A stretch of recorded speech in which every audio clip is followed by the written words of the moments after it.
Congressman O'Rourke, in the last debate, you said, quote, hell yes, we're going to take your AR-15, your AK-47. But when you were asked how you'd enforce a mandatory buyback, you said police wouldn't be going door to door. So how exactly are you going to force people to give up their weapons? You don't even know who has those weapons. Look, we're going to make sure that the priority is saving the lives of our fellow Americans.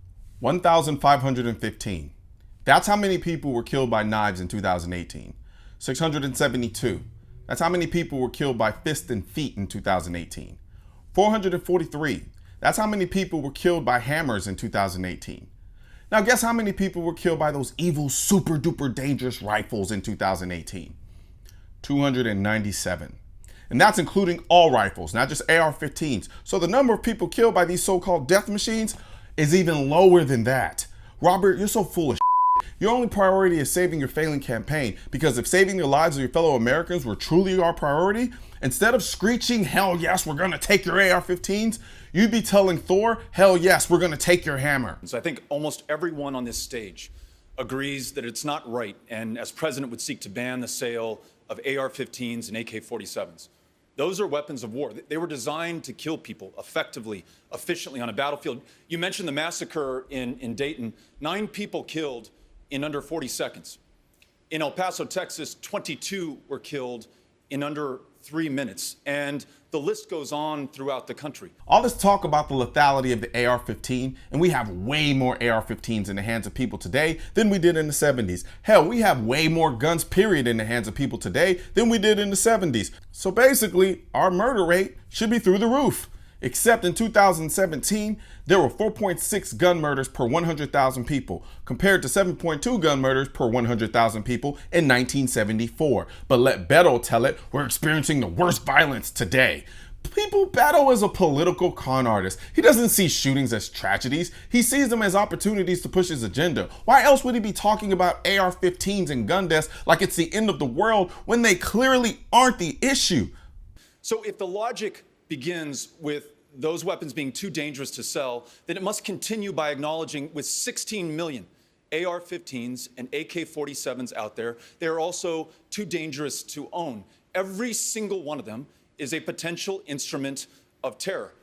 Beto, the only potential instrument of terror is you drunk behind the wheel of a car. Just ask Hispanics in Texas. Univision surveyed them. More than 80% feared that they would be a victim of a mass terror attack like the one in El Paso that was targeted at Mexican Americans and immigrants, inspired in part by this president's racism and hatred that he's directed at communities like mine in El Paso. And millions of people fear dying in a plane crash, even though flying is the safest way to travel. I don't care if 100% of Mexicans fear being killed by the predator. People are scared of all types of shit. That doesn't mean I give up my rights to assuage their fears.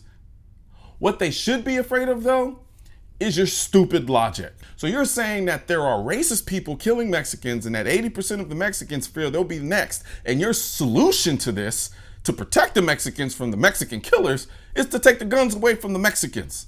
Boy, I tell you, Beto was cold-blooded. So I expect my fellow Americans to follow the law, the same way that we enforce any provision, any law that we have right now. We don't go door to door to do anything in this country to enforce the law. I expect Republicans, Democrats, gun owners, non-gun owners alike to respect and follow the law. Robert, the only person not following the law is you. The Second Amendment said shall not be infringed. That was a directive to you, not the American people, but you, the government. And the last I checked, you and your people in the government are the only ones trying to take our guns. Need I remind you?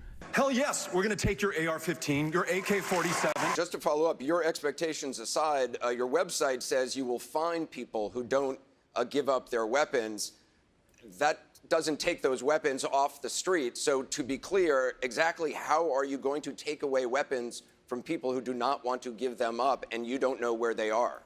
If someone does not turn in an AR-15 or an AK-47, one of these weapons of war, or brings it out in public and brandishes it in an attempt to intimidate, as we saw when we were at Kent State recently, then that weapon will be taken from them. So in short, Beto wants to start a civil war.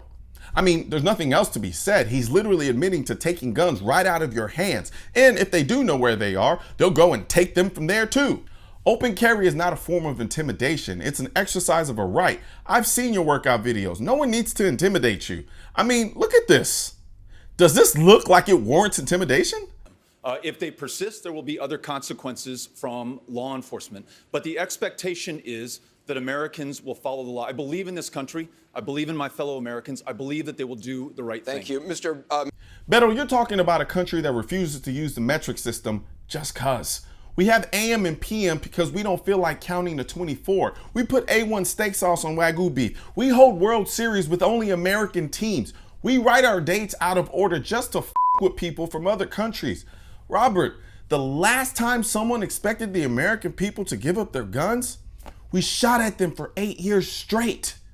This country isn't exactly known for our compliance. Every aspect of this country's history reeks of non-compliance. So you might want to go back and reevaluate your expectations, because if by some act of God you become president and try this mess, you're going to be in for a phenomenal surprise. Right now, there's a culture war against the Second Amendment, which is why I need your help spreading our message to counter their message. You can do this by leaving a comment, sharing this video, and click the bell and subscribe button.